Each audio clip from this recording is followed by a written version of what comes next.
We cannot keep on working in these top-down, autocratic, bureaucratic cultures that we have existed and experienced for the last 30 or 40 years. There's a whole new workforce out there that will just not accept it anymore. There's a number of reasons for this, but the number one reason is the people who will be working in your organizations, the people who will be working for you. You see, over the years, we've had a number of generations who have gone through the workforce.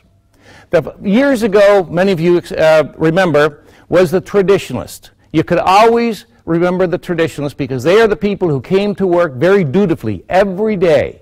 And they come in on time, they went home for lunch, and they left at 5 o'clock. They came in wearing the patches on their elbows, and they come in with their pocket protectors in their shirts. Now, these people were born and lived up until about the 1945s, or the mid-40s. Now, many of them have gone from the workforce now, but there are still a number of them in the workforce even today. But then after that came the baby boomers. And you all have heard so much about the baby boomers. They are called baby boomers because they were an explosion in the workforce. And in fact, in North America, over the last 30 years, we have had about 70 million of them who have been going through the workforce. Now, these baby boomers were born from the years 1945 up to about 1960. So as you can understand, many of them are just coming up, the younger ones, to about 65 years old, so they are starting to retire.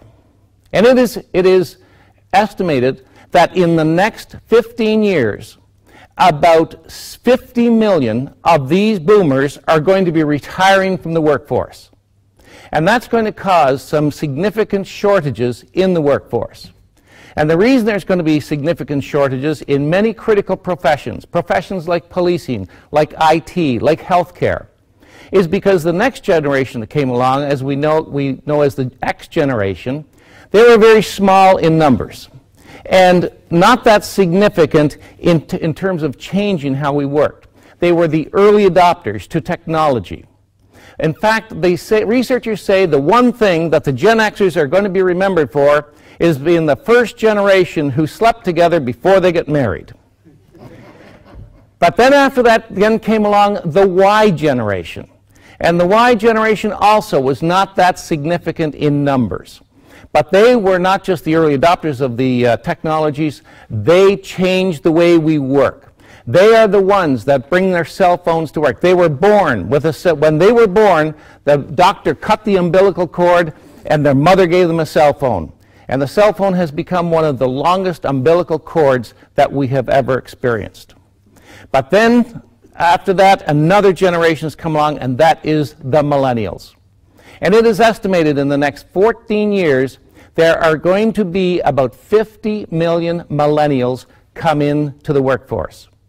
So you better get to know who these millennials are. And the first thing you better get to know is this, is that they were born being very special. And they were brought up in Mr. Rogers' neighborhood. And in Mr. Rogers' neighborhood, everybody's special. And you're special just because you're special. I mean, some of you remember you were special too. You were special if you got an A on your report cards. You were special if you hit a home run. Or you were special if you got a summer job, but not in Mr. Rogers' neighborhood. In Mr. Rogers' neighborhood, you didn't even have to play in the game, and you came home with a trophy. And now these kids are coming into the workforce, and they want to be treated special. And it is now being reported that you do a performance evaluation on one of these kids, and guess what? The next thing you know is their parents are coming in to review the performance appraisal with you. Thank you.